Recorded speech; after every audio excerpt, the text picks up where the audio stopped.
राधे राधे दोस्तों, जा रहे हैं एक भजन गीत सुनाने। आप लोग को कैसे लगे कमेंट करके ज़रूर बताना। बोली है गौरा सुनाऊं प्यारे भोले, बोली है गौरा सुनाऊं प्यारे भोले।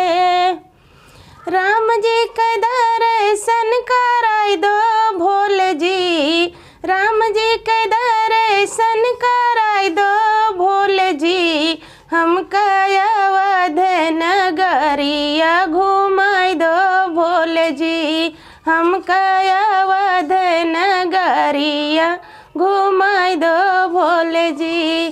मनवा कयास पुराई दो भोले जी, मनवा कयास पुराई दो भोले जी। हमका अवध नगरिया घुमाई दो भोले जी, हमका अवध नगरिया घुमाई दो भोले जी।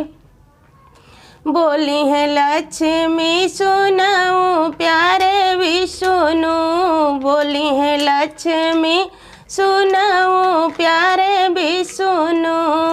राम जी के दर्शन कराई दो विष्णु जी, राम जी के दर्शन कराई दो विष्णु जी। हमका अवध नगरिया घुमाई दो विष्णु जी, हमका अवध नगरिया घुमाई दो विष्णु जी।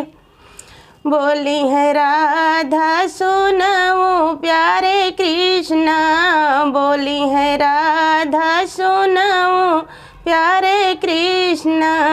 राम जी के दर्शन कराई दो कृष्ण जी, राम जी के दर्शन कराई दो कृष्ण जी। हमका अवध नगरिया घुमाई दो कृष्ण जी, हमका अवध नगरिया घुमाई दो कृष्ण जी।